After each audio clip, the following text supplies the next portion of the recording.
This episode brought to you by Progressive Insurance. Do you ever find yourself playing the budgeting game? Shifting a little money here, a little there, and hoping it all works out? Well, with the Name Your Price tool from Progressive, you can get a better budgeter and potentially lower your insurance bill too. You tell Progressive what you want to pay for car insurance, and they'll help find you options within your budget. Try it today at Progressive.com. Progressive Casualty Insurance Company and Affiliates. Price and coverage match limited by state law. Not available in all states.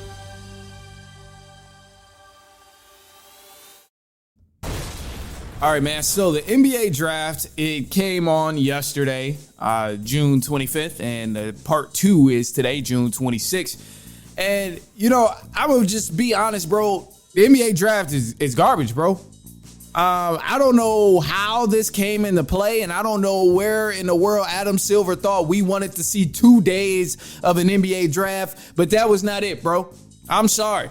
I'm happy for everybody who's gotten drafted and in the mix of getting drafted. That's so exciting for them, of course. But for some reason, it just does not compare it just does not compare to the NFL draft like we usually see. And I think a big part of this is because we don't know who the hell some of these dudes are. Everybody in the NBA and college basketball that's mostly going to the league, some of these guys haven't even played college ball. They play overseas, and then now they're getting drafted to the NBA, which is great. But I think a big problem is the marketing behind it. We don't know who these guys are in the NBA and who's getting drafted barely on night 1. And then you air part 2, day 2. We really don't know who the hell any of these dudes are.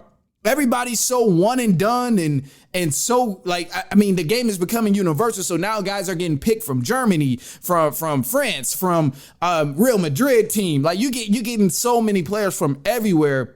It's hard to follow, and it's not talked about enough. So it's hard to rejoice certain players getting drafted to certain teams. At this point, not going to lie to you, man, I'm seeing teams and I'm seeing players get drafted to certain teams, and I'm like, I don't know I got to look and find who the hell this dude is because I genuinely don't know. I ain't never heard of him. I ain't never heard of this man. So, and it's tough because I want to be invested and I want to care about all of it. But it's hard to follow, one, because of the transfer portal.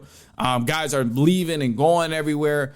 So guys who were top prospects are, just kind of everywhere in the world right now with basketball. And then also, too, with the one and done thing.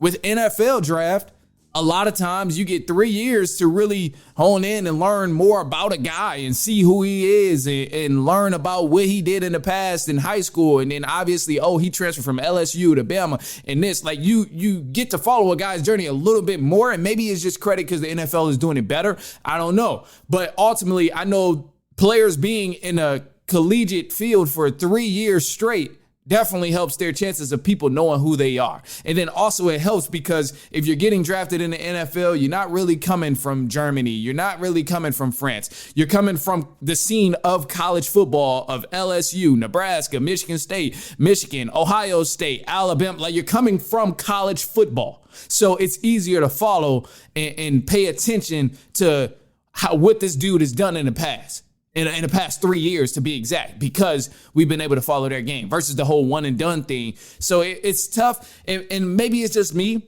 I don't know. I'm supposed to be on top of everything when it comes to, he's drafted here and this guy's a great prospect and all that. I'm going to be 100% honest, though. I just don't know who the hell a lot of these people are in the NBA draft, man. Cooper Flagg, obviously. I pay attention. I mean, I know Ace Bailey, some of, the hyped prospects, of course, but a lot of these people, I can't tell you who the hell. I can probably tell you who 4 of the 10 people are who went top 10 in the NBA draft. And maybe it's me. Maybe I'm a fraud. Maybe I'm a casual. Or whatever. Get your jokes off. Maybe I'm the casual when it comes to college basketball and the NBA draft. Who cares? But to me, NFL draft is just by far so much better in terms of the presentation, in terms of letting us know who the hell these people are and what they did in the past 3 years. But maybe it's the age requirement. Maybe, I don't know what it is. We just need answers. So to me, this is what I'm thinking about the NBA draft. And, I'm like, I didn't ask for anything of a day 2 for the NBA draft. I should say that, because day 1, I already barely know who the hell a lot of these people are. And then now you're going to say, I got something else for you. Take another one, Adam Silver. Like, it's crazy to me.